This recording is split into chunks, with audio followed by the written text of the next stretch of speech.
At that point, could you see the beginnings of Steve Austin becoming such a huge star in the company? No, I mean, but I didn't see that he wouldn't become a talent. He was a real hard worker, and there was something about him in the ring, even in his black boots and black trunks, that just a grunty style. Like he was grunt, the way he worked his style, and like he just wanted to keep going from one thing to the next. And no. We didn't touch on Bret Hart, who was a pretty big star in that era. What did you think of Bret as a performer and dealing with Bret through the years? I liked Bret, and I liked when I went to Canada, I would stay with Davey Boy and them. I would go out to the Hart home. I was good friends with Owen. I traveled with Owen and Jimmy Powers up and down the road. Those are the guys I traveled up and down the road with. I'd bring them in my car. I had a limo. Come on, let's go. Bret Hart, I remember celebrating in some Midland, Texas or something, his birthday. We all stayed out late one night, and we all ended up shacking up at this rotten hotel. We couldn't find any more rooms and stuff.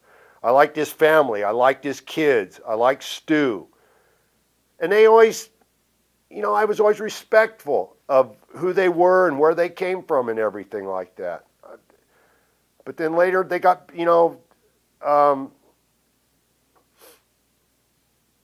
they just started criticizing me for no reason, right. And I made some comments about Bret. I think Bret probably would have felt better about what he did if he had pursued litigation like I did.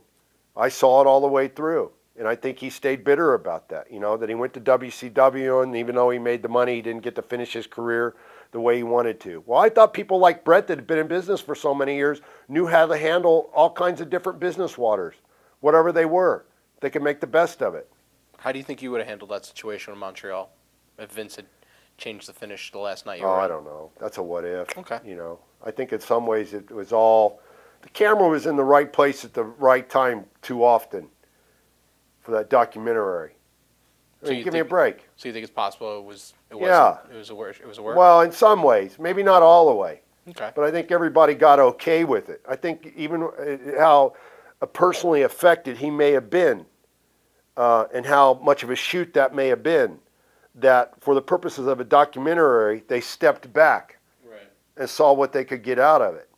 And I did make the comment after Bret had the stroke, that because when he continued to criticize me, like when people would ask him in his columns or something, he would write, somebody asked about the Ultimate Warrior, and his response to them was, what are they thinking?